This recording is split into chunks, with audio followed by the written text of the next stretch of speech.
Hello everyone, I'm David. Welcome to today's class.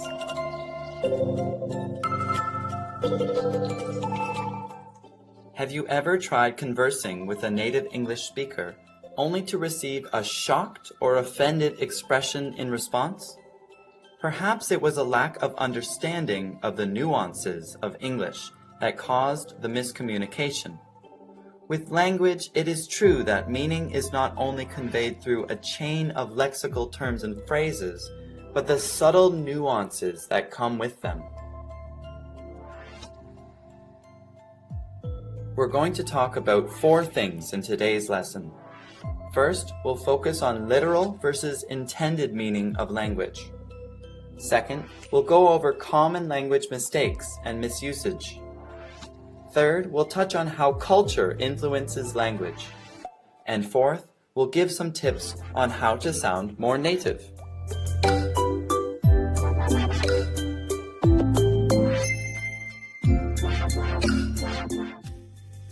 Accurately communicating meaning involves more than just stringing together a few words. For most things we say, there is both a basic meaning and a culturally influenced connoted meaning. For true communication to take place, one must understand both levels of meaning. In some cases, vast distances can exist between the literal words and the meaning that those words convey within a certain context. If one is not attuned to this context, then classic cases of miscommunication, awkwardness, and embarrassment can ensue. There are 2 key terms that explain this exact phenomenon: denotation and connotation. Denotation is when you literally mean what you say. Connotation is when you mean something else that might be initially hidden. The connotative meaning of a word is based on something implied or shares emotional association with a word. Greasy is a totally innocent word. Some things like car engines need to be greasy, but greasy contains negative associations when someone is talking about food or people's hair.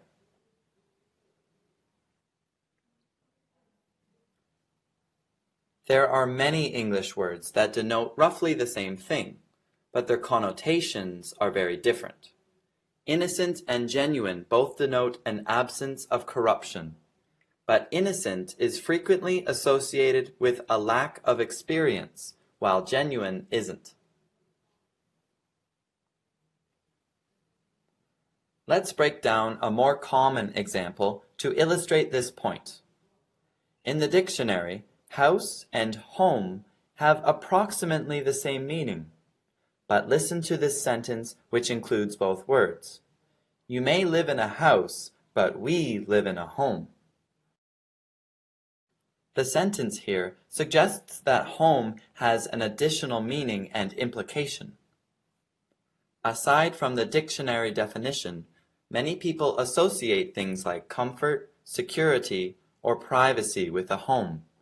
But many people do not necessarily make the same associations with a house. This is why real estate advertisers will use the word home more frequently than house.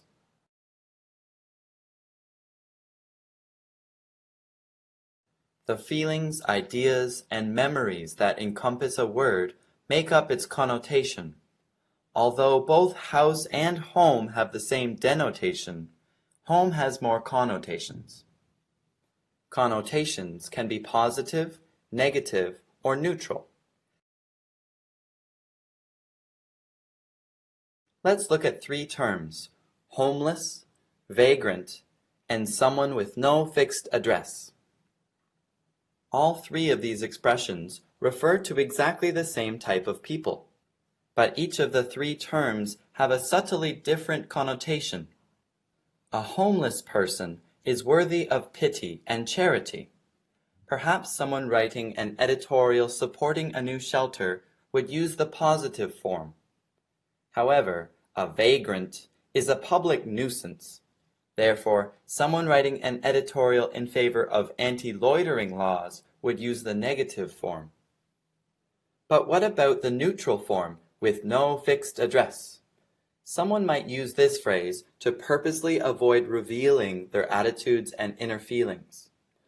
Perhaps a legal specialist will try to stay neutral to avoid using connotative language and the strong emotional associations that go with it.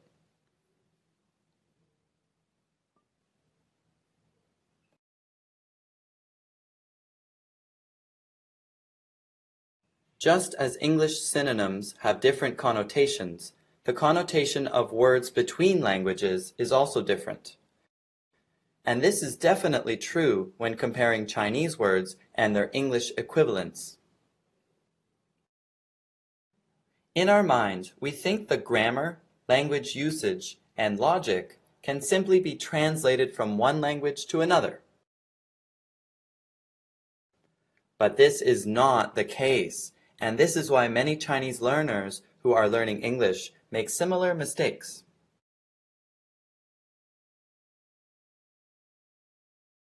These types of mistakes are commonly referred to as Chinglish. We cannot always translate Chinese into English directly. If we do, we may end up speaking Chinglish. Avoiding using Chinglish is never easy.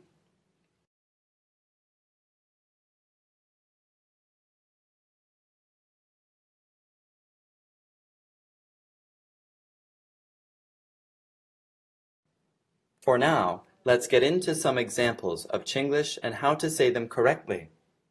One of the most common Chinglish sentences is, how to say. For example, someone might say, how to say gao in English? This comes from the Chinese phrase, 怎么说? But this is not a complete sentence in English. To make it complete and authentic, we need to say, how do I say gao in English? Or we can say, how do you say gao in English?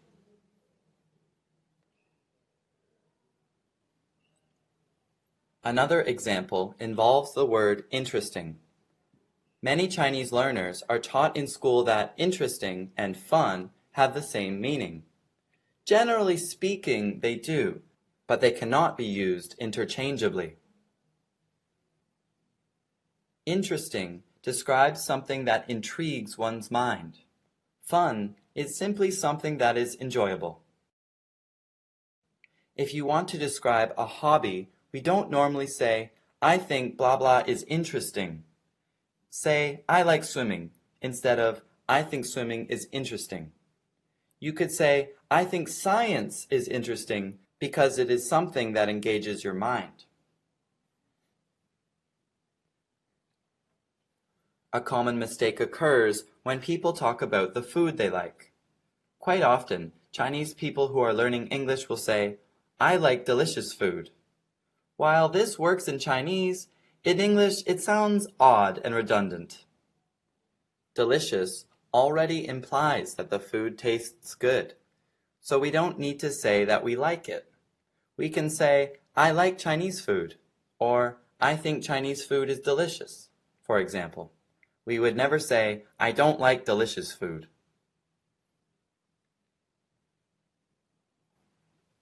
Sometimes in Chinese, a word may have multiple English equivalents, and the reverse is also true. One example of this is 优点和缺点. In English, it can be advantages and disadvantages, or strengths and weaknesses. However, these words mean different things. If someone wants to describe their personal qualities, they can say, my strengths are that I am organized and punctual. They cannot say, my advantages are, in this case. Advantage is something that is situational, and it implies that one thing is being compared to something else. For example, we can say, one of the biggest advantages of working in 流利说is that I can develop new skills. This language usage shows that having the opportunity to develop new skills is not just a good point, it also implies that I may not have this opportunity in other companies.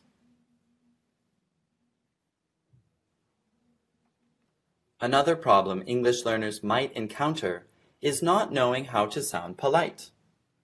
Perhaps you didn't sound polite in a situation when you should have.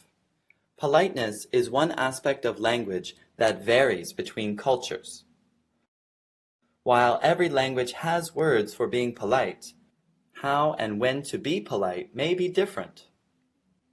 Additionally, polite words may be stronger in one language than another. Simple words like thank you might not be polite enough in some cultures.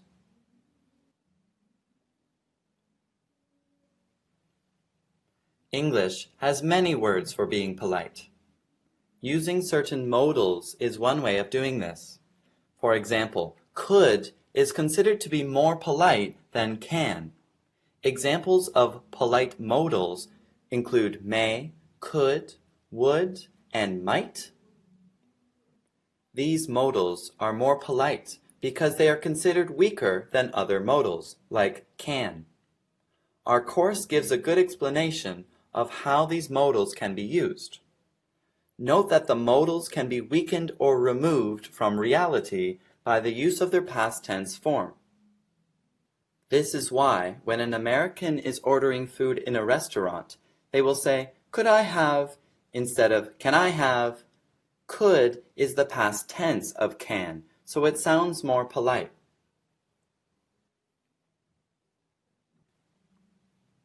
You can also make a statement into a question while using certain modals to make a sentence more polite. Instead of saying, hand me that book, someone might say, would you mind handing me that book, please? There's another key point to mention in the sentence, hand me that book. We can see that this sentence is in the command form. We should never give commands when trying to be polite. Commands are normally given by someone who is superior or senior to someone else. Watch out, you might ruin your friendship with someone by using commands. Not all mistakes come from literally translating Chinese into English. As we mentioned before, connotation and denotation is a big reason for language misusage. Our course gives a good example of this. Had better has the feeling of a threat, as in, you had better be there. This isn't the same as you should do it, which means you are expected to do it, but without an implied threat if you don't. So how might misusing this vocabulary affect a conversation? In real life, it might sound something like this. Do you want to come over for dinner tonight? Sure, what time? You had better come at 6. Okay, is there something wrong? No, what do you mean? Never mind, I'll see you at 6. Okay. See how misusing had better made the conversation confusing for both individuals. Not fully understanding the connotation of words can cause misusage like this, so it's important to understand the full meaning of vocabulary to avoid errors such as these. Language and culture are completely intertwined. Therefore, knowledge of the culturally embedded meanings in language is essential to effectively communicating like a native speaker. Additionally, exploring all the intricacies of cultural nuance and subtext in language can be both fascinating and entertaining.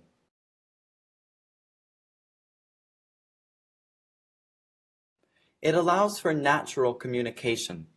Let's examine some examples of Chinese and Western culture and how it affects communication. One major difference between Chinese and Western thinking is collectivism versus individualism. Chinese culture values collectivism, while Western culture values individualism. Chinese people see themselves as part of a whole. A Chinese individual must belong to a family. The idea of an isolated individual is inconceivable. Conversely, the West emphasizes individualism. This preference for collectivism and individualism is reflected in language. Chinese people have the tendency to use the first-person plural to express opinions or views. Westerners, on the other hand, tend to use the first-person singular. Even if the first-person singular is needed, Chinese people like to use we rather than I. For example, a Chinese person might say, "Our company is located in Shanghai," while a native English speaker would say, "My company is located in New York."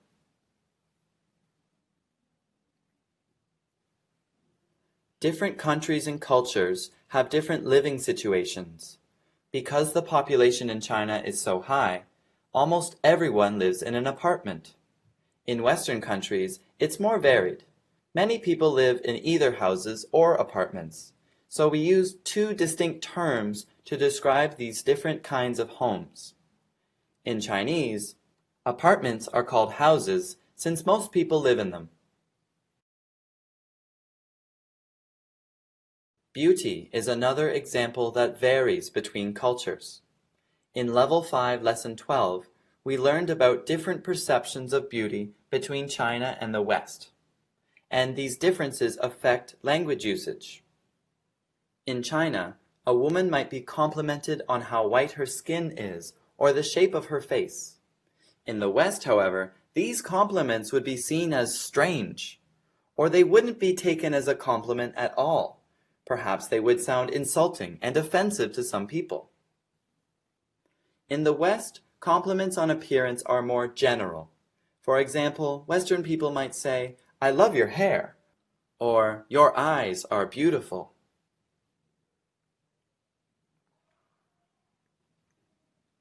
Culture is also embedded in items and phrases, and one of the biggest differences between cultures is food.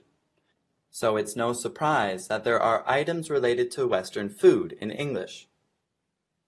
While rice and noodles are staple dishes in China, in the West, bread is the most popular. There's a famous item in English, which is "the greatest thing since sliced bread."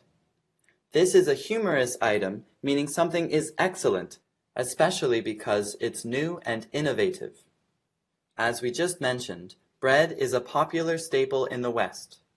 When bread first became sliced, it made eating everyone's favorite food much more convenient. Everyone thought it was the greatest discovery at the time. So this is why we use this item to describe innovative things that excite us.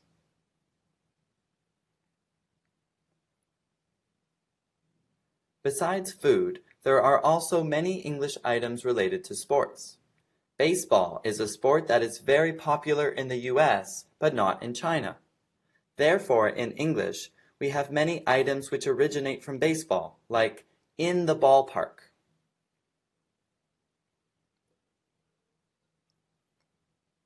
A ballpark is a baseball field.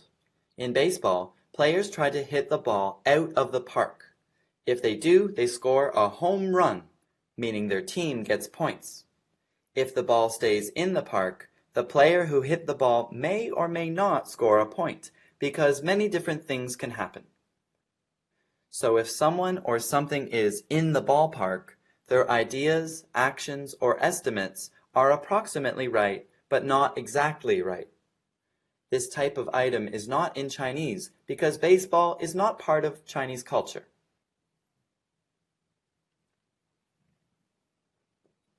How culture influences language goes beyond using the wrong vocabulary or verb tense.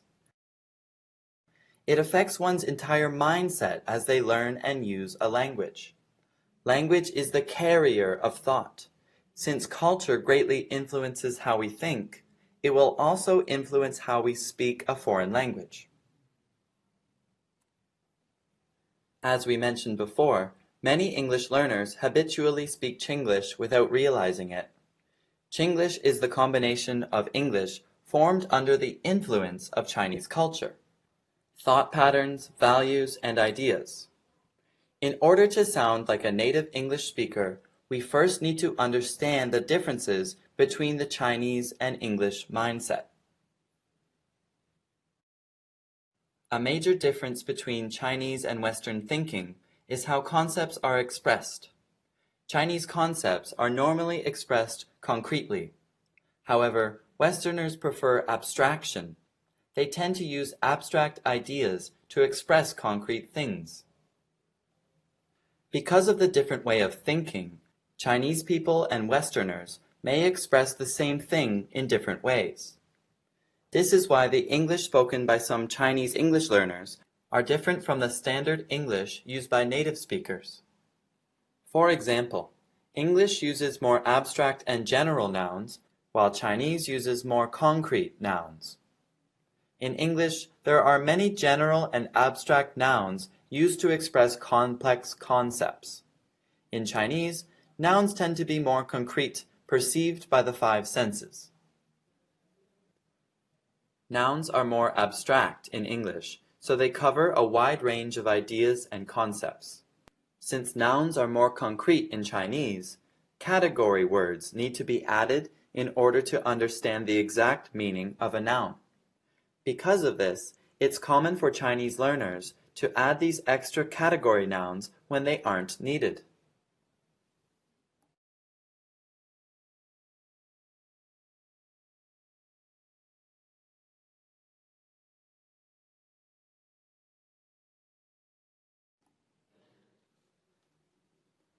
For example, in English, a government leader might say, "We must accelerate economic reform." In Chinglish, it would sound something like, "We must accelerate the pace of economic reform." Here, pace is the category noun added from Chinese. In normal English, we don't need to add pace here, because accelerate already means to increase the pace of. Adding extra words happens not just with nouns, but verbs as well. Rather than simply using a certain verb, Chinese learners often use a verb plus a noun. For example, a government leader might say, "We cannot transform the entire society overnight." In Chinglish, it sounds something like, "We cannot accomplish the transformation of the entire society overnight."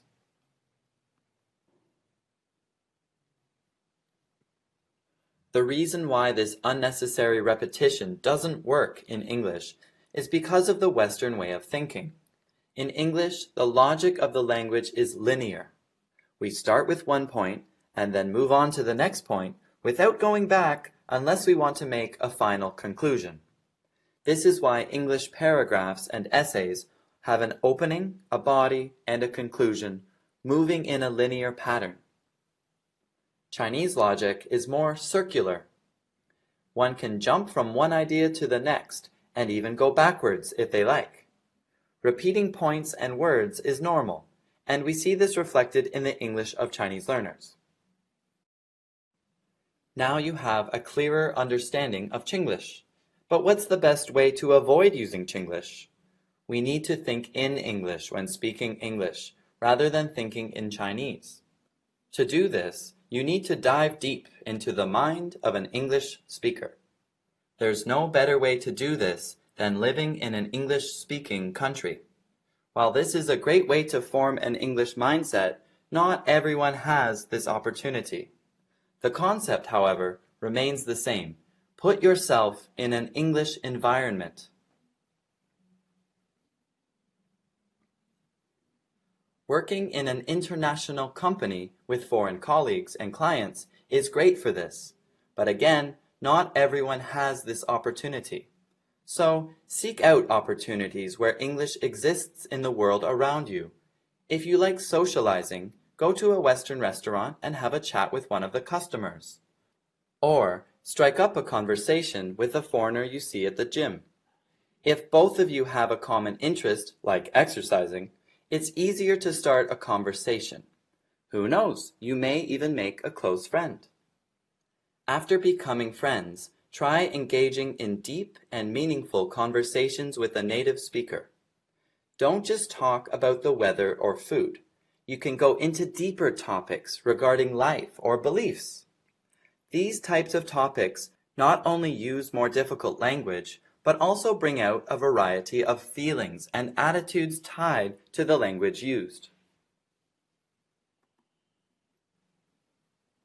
If you're introverted or nervous about meeting new people, you still have plenty of options. You can read books, watch TV dramas, or glance at social media. This still allows you to immerse yourself in an English environment without having to socialize. When listening to a native speaker, pay attention to what they are saying, why they are saying it, and how they are saying it. Try to understand the feeling, emotions, and intentions when using language. By thinking like a native speaker, you'll open new doors in your language learning that were previously shut. You'll also be able to understand more of the fun parts of language, like sarcasm and humor.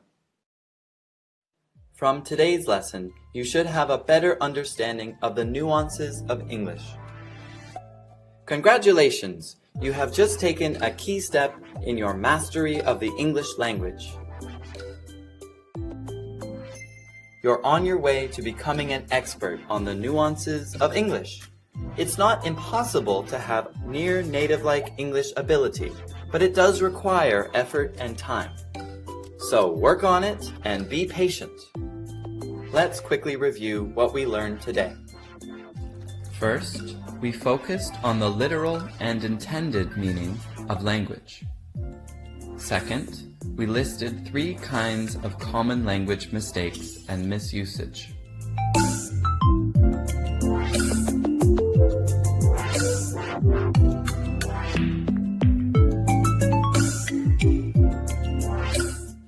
Third, we discussed how culture influences language.